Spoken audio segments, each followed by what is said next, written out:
نحمده ونصلي على رسوله الكريم وعلى آله وصحبه أجمعين أما بعد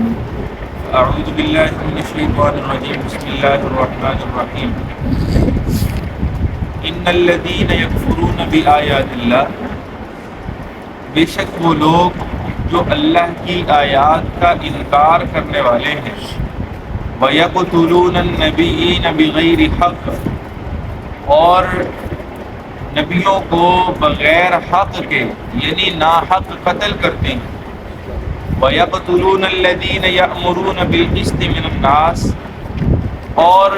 لوگوں میں سے وہ جو انصاف کا حکم دیتے ہیں ان کو بھی قتل کرتے ہیں فَبَشِّرْهُمْ بِعَذَابٍ أَلِيمٍ بس ان کو دردناک عذاب کی خوشخبری سنا دی اولئک الذین یہ وہی لوگ ہیں حبطت اعمالهم فی الدنیا والآخرہ جن کے دنیا اور آخرت میں اعمال ضائع کر دیے جائیں وما لهم من ناصرین اور ان کے لیے کوئی مددگار نہیں ہوگا الم تر الی الذین کہ آپ نے ان لوگوں کو نہیں دیکھا اوتوا نصیبا من الکتاب جنہیں کتاب کا کچھ حصہ دیا گیا یدعون الی کتاب اللہ جب انہیں اللہ کی کتاب کی طرف بلایا جاتا ہے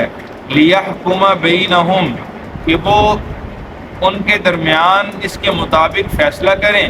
ثم یتولی فریق منہم تو پھر ان میں سے ایک فریق اعراض کرتے ہوئے روگردانی کرتے ہوئے چلا جاتا ہے وہم معرضون اور وہ اعراض کر رہے ہوتے ہیں منہ پھیر لیتے ہیں ذالک بانہم یہ اس وجہ سے ہے قالو کہ وہ یہ کہتے ہیں لن تمسن النار کہ انہیں جہنم کی آگ ہرگز نہیں چھو سکے گی الا ایاما معدودات مگر گنتی کے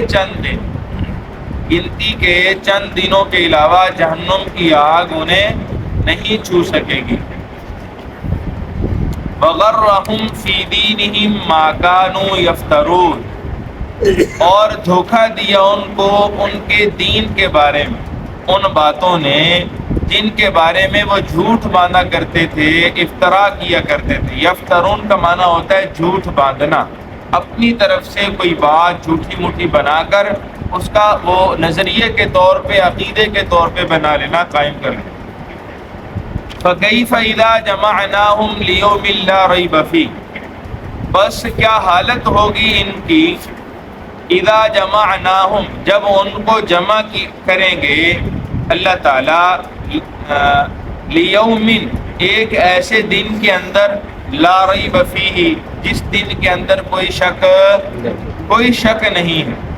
ووفیت کل نفس ما کسبت اور پورا دیا جائے گا ہر ایک نفس کو ما کسبت جو اس نے کمایا ہے وہم لا یظلمون اور کسی پر کوئی ظلم نہیں کیا جائے گا معزز سامعین ترجمے ہی سے تقریباً مفہوم واضح ہے بنی اسرائیل میں سے ان یہود و نصارہ میں سے اللہ تعالیٰ نے ان لوگوں کو یہاں پہ ذکر فرمایا ہے جنہوں نے اتنے یہ بدبخت اور اتنے یہ گئے گزرے تھے کہ اللہ تعالیٰ کے سب سے زیادہ مقرب سب سے زیادہ محبوب اور سب سے زیادہ مقبول بندوں کو بھی قتل کرنے سے تکالیف دینے سے گریز نہیں کیا اور وہ تھے اللہ کے انبیاء معزز سامعین دیکھیے نبی سے زیادہ اللہ کے ہاں کوئی بھی چنیدہ شخص نہیں ہوتا نبی سے زیادہ اللہ کے ہاں کوئی بھی مقرب نہیں ہوتا کائنات میں اللہ تعالیٰ نے جن لوگوں کو سب سے زیادہ پسند فرمایا ہے وہ اپنے انبیاء کو پسند فرمایا ہے یہی وجہ ہے کہ پھر اللہ تعالیٰ نے ان کو نبوت بھی عطا فرمائی رسالت بھی بعض کو دی ہے اور بعضوں کو صحائف اور اپنی کتابیں اپنے پیغامات کے لیے وحی کے لیے بھی منتخب فرمایا ہے اور جن نبیوں کو اللہ تعالیٰ نے چنا ہے یعنی تمام انبیاء کرام علیہم السلام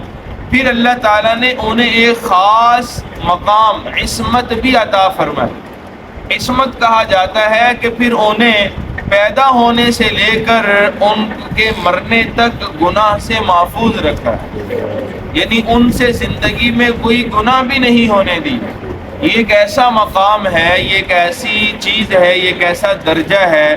جس پر کائنات میں کوئی بھی دوسرا شخص نہیں پہنچ سکتا۔ اب دیکھیں معزز سامعین، نبیوں کے بعد سب سے زیادہ کائنات میں جو مقرب ترین لوگ ہوتے ہیں وہ کون ہیں؟ صحابہ۔ وہ کون ہیں؟ اب عصمت کے درجے پر صحابی بھی فائز نہیں، باقی لوگوں نے تو کیا اس درجے پہ فائز ہونا ہے، عصمت کے درجے پر صحابی بھی۔ ہاں البتہ اتنا ضرور ہے کہ صحابہ کو اللہ تعالیٰ نے محفوظ قرار دے دیا، یعنی نبی معصوم ہوتا ہے اور صحابی محفوظ ہوتا ہے۔ معصوم ہونے کا مطلب گناہ سرزد ہو ہی نہیں سکتا، اور محفوظ ہونے کا مطلب یہ ہے کہ گناہ کا امکان تو ہے، لیکن اگر گناہ ہو جائے تو اللہ ذمے میں باقی رہنے نہیں دیتا، ٹھیک ہے نا جی۔ باقی اس کے علاوہ کائنات میں، امت میں کوئی بھی ایسا بندہ نہیں ہے جو معصوم ہو یا محفوظ ہو۔ یہ صرف نبی اور صحابی کو مقام حاصل ہے، نبی معصوم ہوتا ہے اور صحابی محفوظ ہوتا ہے، باقی سارے کے سارے وہ گناہ بھی کر سکتے ہیں اور گناہ ان کے ذمہ میں باقی بھی رہ سکتا ہے، البتہ گناہ کرنا یا کیا جانا ضروری نہیں ہے، ٹھیک ہے نا جی۔ اب بڑے اللہ کے برگزیدہ، اللہ کے نیک لوگ ایسے بھی گزرے ہیں کہ جنہوں نے جو ہے وہ سال ہا سال گناہ کیا ہی نہیں ہے، ٹھیک ہے نا جی، لیکن بہرحال اللہ کی طرف سے ایک جو سرٹیفکیٹ ہوتا ہے وہ صرف اور صرف نبی اور صحابی کو حاصل ہوتا ہے۔ اب اپنی کوشش سے کوئی گناہ سے بچا رہے، بہرحال وہ بچا رہ سکتا ہے، اور اللہ تعالیٰ کے ایسے بہت سے نیک لوگ گزرے ہیں کہ انہوں نے جو ہے وہ سال ہا سال اللہ کی کوئی نافرمانی نہیں کی، اللہ کی کوئی جو ہے وہ اطاعت کے اندر کمی بیشی نہیں کی،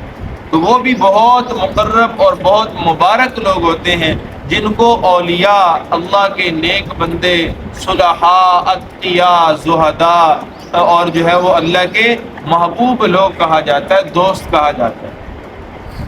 تو بہرحال معزز سامعین، یہ قوم بنی اسرائیل کی یہ اتنی جو ہے وہ گئی گزری قوم تھی، اتنی شریر قوم تھی کہ اللہ تعالیٰ فرماتے ہیں کہ انہوں نے پہلے نمبر پر تو اللہ کی آیات کا انکار کیا۔ جب قرآن کا نزول ہوا تو قرآن کو پہچانا ہے، اس کی حق و صداقت کو اور اس کے نور کو اپنی آنکھوں سے دیکھا ہے، اور دل سے جو ہے وہ اس بات کی گواہی ان کے دل نے بھی دی ہے کہ آپس میں جب یہ ایک دوسرے کے ساتھ بیٹھتے تھے تو اقرار کیا کرتے تھے کہ یہی آخری کتاب ہے اور یہی آخری پیغمبر ہے، لیکن اس کے باوجود انہوں نے کیا کیا؟ یکفرون بآیات اللہ، اللہ کی آیات کا انکار کر، وَيَقْتُلُونَ النَّبِيِّينَ بِغَيْرِ حق، اور انبیاء کو ناحق قتل کی ہے۔ اب دیکھیں معزز سامعین، یہاں پہ جو بغیر حق کے الفاظ ہیں یہ بڑے قابل توجہ ہیں۔ اللہ نے فرمایا کہ ان کا ناحق قتل کیا، تو اب یہاں پہ سوال پیدا ہوتا ہے کیا حق بھی قتل ہو سکتا ہے ان کا؟ اللہ تعالیٰ نے تو فرمایا کہ ان کا ناحق قتل کیا ہے، تو کیا حق پر بھی قتل ہو سکتا ہے نبیوں کا؟ نہیں معزز سامعین، اس کا یہ مطلب نہیں کہ انبیاء کا کوئی حق طریقے سے بھی قتل ہو سکتا ہے، اس کا مطلب یہ ہے کہ قاتل بھی سمجھتا تھا کہ میں جو قتل کر رہا ہوں یہ ناحق قتل کر رہا ہوں، ٹھیک ہے جی۔ اور اتنی سخت وعید رسول صلی اللہ علیہ وسلم نے بیان فرمائی نبی کو قتل کرنے والی کہ حضور نے فرمایا جہنم کے اندر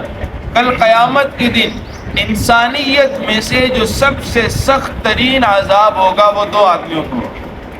ایک وہ جسے نبی قتل کر دے اور دوسرا وہ جس نے کسی نبی کو قتل کیا ہو،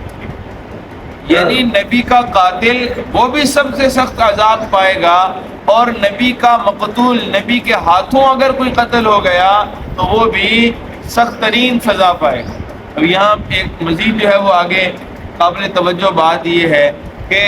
یہ تو سمجھ آتا ہے کہ جس نے نبی کو قتل کیا وہ تو سب سے زیادہ سخت عذاب پانے کا مستحق ہے، تو جو نبی کے ہاتھوں قتل کیا گیا تو اس کو سب سے زیادہ سخت عذاب کیوں مل رہا ہے؟ معزز سامعین، اس لیے کہ نبی کسی کو ناحق قتل کر ہی نہیں سکتا، نبی جب کسی کو قتل کرے گا تو اس بات کی دلیل ہے کہ وہ کفر کے اعلیٰ درجے کا ہے، اسی لیے نبی نے مجبور ہو کے اس کو قتل کیا، ٹھیک ہے نا جی۔ اب وہ مشرکین مکہ میں سے وہ آدمی جو رسول اللہ صلی اللہ علیہ وسلم کو کہا کرتا تھا، عتبہ غالباً اس کا نام تھا یا شیبہ تھا، کہ اس نے اپنے ایک گھوڑا پالا اور گھوڑا جو ہے اس نے گھوڑا چھوٹا سا اس نے جو ہے وہ گھوڑے کا بچہ لیا اور پھر اس کو دانا پانی اور اس کی پرورش کی، اور کہا کرتا تھا کہ میں جب یہ گھوڑا جوان ہو جائے گا اور جو ہے وہ بڑا ہو جائے گا، اس پر بیٹھ کر جو ہے اے محمد میں تجھے قتل کروں۔ اور جب بھی وہ گزرتا وہ یہی کہتا، رسول اللہ صلی اللہ علیہ وسلم کو بار بار یہی جو ہے وہ جملے دہراتا۔ تو پھر رسول اللہ صلی اللہ علیہ وسلم نے ایک دن آخر تنگ آ کے کہا کہ تو مجھے قتل نہیں کرے گا بلکہ میں تجھے قتل کروں گا۔ فضائل اعمال کے اندر بھی یہ واقعہ ملتا ہے۔ اور پھر بدر والے دن وہ چھپتا پھر رہا تھا کہ میں کہیں جو ہے وہ محمد صلی اللہ علیہ وسلم کے ہاتھوں قتل نہ ہو جاؤں، اس لیے کہ محمد صلی اللہ علیہ وسلم نے کہا تھا کہ تو میرے ہاتھوں سے قتل ہوگا، اور مجھے اس پیغمبر کی زبان پر اتنا یقین ہے کہ اگر میں ان کے سامنے آ گیا تو میں ضرور بضرور ان کے ہاتھوں سے قتل کر دیا جاؤں گا، بات سمجھے۔ اور پھر اسی ڈر اور خوف کی وجہ سے وہ حضور کو جو ہے وہ قتل کرنے کے اس وجہ سے کہ وہ بجائے اس کے کہ مجھ پہ حملہ کریں، میں ان پہ حملہ کر کے ان کو شہید کر دوں، سبحان اللہ۔ اور پھر رسول اللہ صلی اللہ علیہ وسلم کی طرف یہ بڑھ رہا تھا، حضور نے ایک صحابی سے نیزہ لے کر اور برچھا لے کر دور سے وہ اس طرح چلا دی۔ اب وہ ہلکا سا اس کی جو ہے وہ گردن پہ خراش سی جو ہے وہ اس کی وجہ سے پڑ گئی۔ اب روایات میں آتا ہے کہ اس کی درد اور کراہت کی وجہ سے، تکلیف کی وجہ سے اتنی زور سے چیخیں مارتا تھا کہ چیخیں مارتے مارتے جیسے بیل کی آواز ہوتی اس طرح کی اس کی آواز بن گئی۔ ابو جہل وغیرہ نے اسے بڑی آر اور شرم دلائی کہ کیا کرتا ہے، یعنی ایک ہلکی سی خراش ہے اور وہ برداشت نہیں کر سکتے۔ اس نے آگے سے جواب دیا کہ تمہیں پتہ نہیں ہے کہ یہ مار کس کے ہاتھوں کی مار ہے، اور اگر یہ میں تکلیف پورے مشرکین مکہ پوری جماعت میں تقسیم کر دوں کہ تم سب کے سب ہلاک ہو جاؤ، اتنی زیادہ یہ تکلیف، اور اسی میں پھر جو ہے یہ مارا گیا۔ تو معزز سامعین، نبی کے ہاتھوں اگر کوئی قتل ہو جائے تو وہ بھی سب سے سخت عذاب پائے گا، اور اگر کوئی کسی نبی کو قتل کر دے تو یہ بھی کل قیامت کے دن سب سے سخت عذاب پانے والا ہے۔ یہ فرمان ہے ہمارے پیغمبر کا۔ تو فرمایا وَيَقْتُلُونَ النَّبِيِّينَ بِغَيْرِ حق، اور وہ انبیاء کو ناحق قتل کرتے ہیں۔ اب یہ ناحق سمجھ آ گئی نا جی، ناحق کا معنی کیا ہے؟ آگے وَيَقْتُلُونَ الَّذِينَ يَأْمُرُونَ بِالْقِسْطِ مِنَ النَّاسِ، اور وہ ایسے لوگوں کو قتل کرتے ہیں جو انصاف کا لوگوں کو حکم دیتے ہیں، یعنی ایک تو نبیوں کو بھی قتل کر دیتے ہیں، اور پھر جو انبیاء کے حمایتی ہوتے ہیں،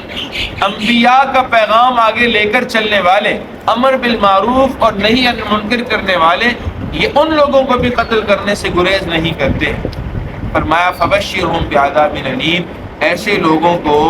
دردناک عذاب سنا دیجئے، اس کی خوشخبری سنا دیجئے۔ اور فرمایا اولئک الذین حبطت اعمالہم فی الدنیا والآخرہ، یہی وہ لوگ ہیں جن کے اعمال ہر دو مقامات پر، یعنی دنیا میں بھی اور آخرت میں بھی ضائع کر دیے جائیں گے، ان کے اعمال کا انہیں کوئی اجر نہیں ہوگا۔ وما لہم من ناصرین، اور ان کا کوئی مددگار بھی نہیں ہوگا، ٹھیک ہے جی۔ اور مدد اور نصرت معزز سامعین، یہ کوئی سفارشی کرے، کوئی جاننے والا کرے، تو بہرحال ایسی کوئی صورت کل قیامت کے دن ان کے لیے پیدا نہیں ہو سکتی۔ اب دعوت الی الکتاب ہے۔ فرمایا الم تر الی الذین اوتوا نصیبا من الکتاب، کہ آپ نے ان لوگوں کی طرف نہیں دیکھا کہ جنہیں کتاب کا کچھ حصہ دیا گیا ہے، یدعون الی کتاب اللہ، انہیں اللہ کی کتاب کی طرف دعوت دی جاتی ہے، لیحکم بینہم، تاکہ وہ کتاب ان کے درمیان فیصلہ کرے، مگر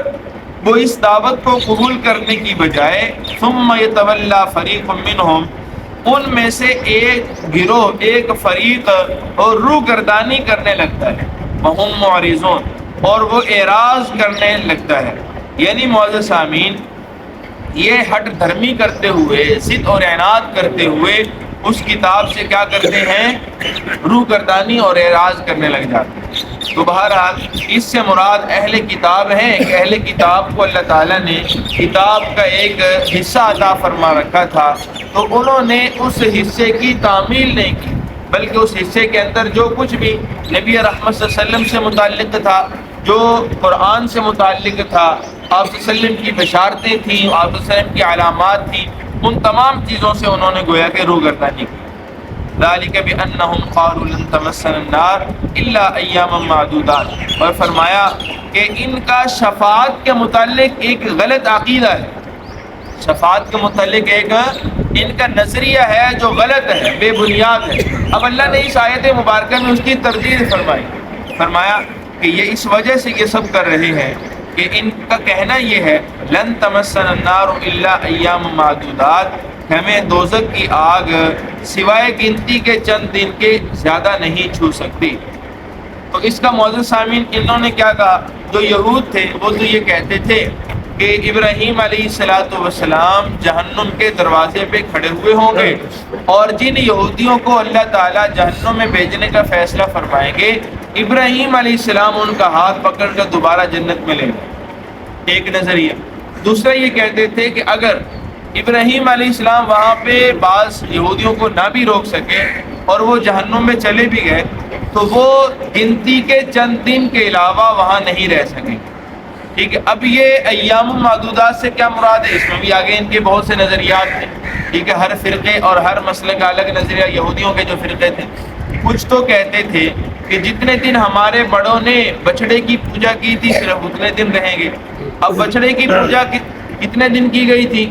40 دن کی گئی تھی، ٹھیک ہے جی، کہتے 40 دن سے زیادہ ہم جہنم میں نہیں رہ سکتے۔ اور بعضوں نے کہا کہ جو کائنات کی کل عمر ہے، ہر 1000 سال کے بدلے میں ایک دن ہم جہنم میں رہیں گے، یعنی کائنات کی ان کے نزدیک 7000 سال عمر ہے۔ ان کے نزدیک کائنات کی عمر کتنی ہے دنیا کی؟ ہمارا یہ دعویٰ نہیں ہے، کہیں یہ نہ سمجھ لینا کہ پتہ نہیں ہمارا نظریہ بھی ہے، ٹھیک ہے جی، بات کو توجہ سے سنا کریں۔ اب یہ جمعہ تھا ہمارا جو ہے وہ شیعت پر، تو بعد میں مجھ تک یہ بات بھی پہنچی ہے کہ بعض لوگوں نے کہا کہ مولوی صاحب نے سنی تے شیعہ نے ایک کر دیتا، ٹھیک ہے، اب دین کے رد میں پورا جمعہ پڑھا دیا ان کو اور شیعوں کو، ہم نے جو ہے وہ بعد میں ایک کر دیا، اس لیے بات کو پہلے توجہ سے سنا کریں۔ تو میں نے یہ عرض کیا کہ ان کا یہ نظریہ ہے یہود کا کہ کائنات کی عمر کتنی ہے؟ 7000 سال۔ ہمارا یہ نظریہ نہیں ہے۔ اب ان کے نظریے کے مطابق ہر 1000 سال کے بدلے میں ایک دن جہنم میں رہیں گے، گویا کہ وہ جہنم میں کتنے دن رہیں گے؟ صرف 7 دن، ٹھیک ہے نا جی۔ تو اللہ تعالیٰ نے ایک موقع پہ فرمایا کہ اللہ نے تم سے یہ عہد کر رکھا ہے کہ تم اتنی دیر جہنم میں رہو گے، اس سے زیادہ نہیں رہ سکتے، ٹھیک ہے جی۔ اب یہاں پہ بھی ان کے اسی نظریے کی گویا کہ تردید اللہ تعالیٰ بیان فرما، اور وہ کیا ہے دیکھیے، ذالک بانہم، یہ سب کے سب بدماشیاں اس لیے کرتے ہیں کہ یہ ان کا نظریہ یہ ہے لن تمسنا النار الا ایاما معدودات، کہ جہنم کی آگ انہیں نہیں چھو سکتی مگر گنتی کے چند دن۔ تو اللہ تعالیٰ یہاں پہ فرمانا چاہتے ہیں کہ یہ ان کی بھول ہے، ٹھیک ہے جی۔ وغرہم فی دینہم ما کانوا یفترون، ان کے افطرا نے، ان کی بے بنیاد باتوں کی وجہ سے ان کے دین میں ان کو دھوکہ ملا ہے، ٹھیک ہے نا جی، یعنی گویا کہ انہوں نے اپنا مذہب بنا لیا، ایک بے بنیاد نظریہ قائم کیا اور پھر اسے اپنا دین بنا لیا۔ اب گویا کہ اسی کی وجہ سے وہ دھوکے میں پڑے ہوئے۔ اللہ تعالیٰ فرماتے ہیں کہ ایسی کوئی حقیقت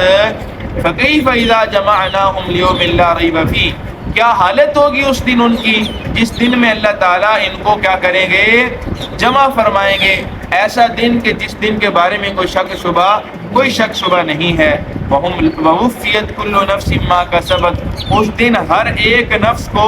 پورا بدلہ دیا جائے گا جو وہ کما کر لایا ہے، یعنی کسی کا عمل جو ہے وہ کسی کا کوئی عمل نہیں رکھا جائے گا۔ فَمَن يَعْمَلْ مِثْقَالَ ذَرَّةٍ خَيْرًا يَرَهُ، اگر نیکی کا ایک ذرہ بھی کیا ہوگا تو وہ بھی اس کے ترازو میں رکھا جائے گا، نامہ اعمال میں۔ وَمَن يَعْمَلْ مِثْقَالَ ذَرَّةٍ شَرًّا يَرَهُ، اور اگر برائی کا ایک ذرہ بھی اس نے کیا ہوگا تو وہ بھی لا کے اس کے نامہ اعمال میں رکھ دیا جائے گا۔ وَهُمْ لَا يُظْلَمُونَ، اور کسی پر کوئی ظلم نہیں کیا جائے گا۔ فَالْيَوْمَ لَا تُظْلَمُ نَفْسٌ شَيْئًا، یاسین کے اندر بھی اللہ تعالیٰ یہی ارشاد فرماتے ہیں کہ آج کے دن کوئی کسی پر ظلم نہیں کیا جائے گا۔ اللہ سے دعا ہے کہ اللہ تعالیٰ عافیتوں والے معاملے فرمائے۔ اللہ ہم سب کے لیے پوری امت محمدیہ کے لیے جنت الفردوس کے فیصلے فرمائے، اللہ اپنے عذاب سے محفوظ رکھے۔